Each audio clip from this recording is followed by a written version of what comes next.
Hi everyone, আসসালামু আলাইকুম।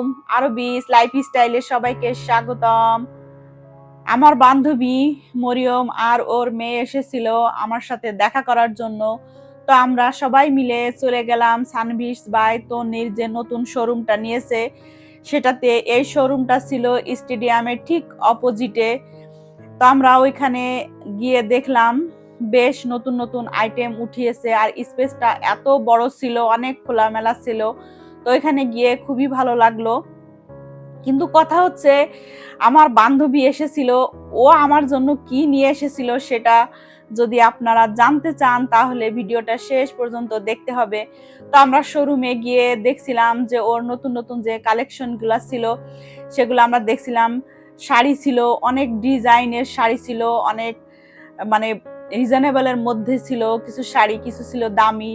Bag ছিল, অনেক সুন্দর সুন্দর কোয়ালিটিফুল ব্যাগগুলা ছিল, ব্যাগগুলা বেশ ভালো লাগছিল। তো আমি আবার প্রত্যেকটা জিনিস একটু একটু করে দেখছিলাম। আর যে আপুরা দেখাচ্ছিল ওনারা আবার আমি সবসময় যাই, তার জন্য ওনারা আমার সাথে বেশ পরিচিত হয়ে গিয়েছে।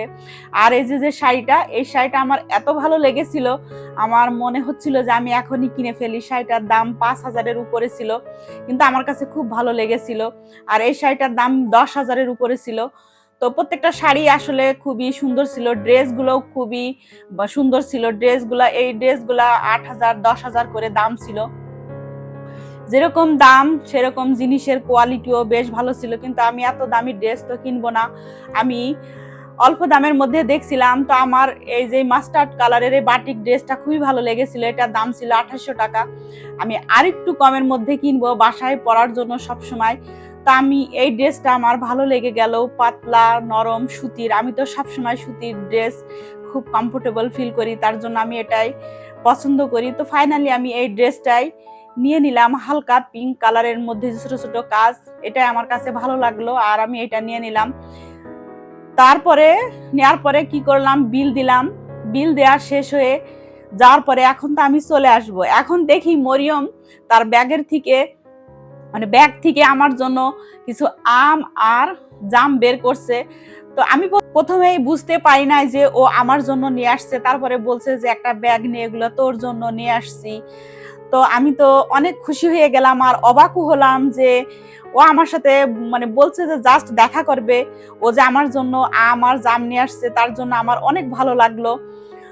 তারপরে আমরা চলে আসলাম। এখন মরিয়মের একটু তাড়া আছে, সে চলে যাবে। তা আমি বললাম ওকে কিছু খাওয়ার জন্য অফার করলাম, ও কিছু খেলো না। ও উল্টা করে আমার মেয়ের জন্য যে চিকেন যে বল আছে সেগুলা কিনে দিল। কিনে দিয়ে ও বিদায় নিয়ে নিল, ও চলে গেল। ওর একটু তাড়া ছিল, কিন্তু এতই গরম ছিল যে গলা শুকিয়ে আসছিল। পরে আমি আর এই যে লেমন মিল্ট যেটা, সেটা আমরা খেলাম। খেয়ে কিছুক্ষণ বসেছিলাম। তারপরে দেখলাম যে ওনারা চিড়া আর দই বিক্রি করছে। তো এটা তো আমার দই তো আমার ফেভারিট, আর চিড়ার সাথে দইটা খেতেও খুবই ভালো লাগে। তো আমি আবার একটা চিড়া দই অর্ডার করে নিলাম। তো চিড়া দইটা আসলে খুবই ভালো লেগেছিল খেতে, আমার কাছে তো ভালো লেগেছিল। আর অথই নিয়েছিল খেতাপুরি, এটা নাকি অথয়ের কাছে অনেক ভালো লেগেছিল। আর রীতির জন্য আমরা মিল্কশেক পার্সেল করে নিয়েছিলাম। তো শাশুড়ি বৌমা খেলাম, খুবই ভালো লাগলো। আর আজকের ভিডিওটা এই পর্যন্তই থাকলো আপনাদের জন্য। আল্লাহ হাফেজ।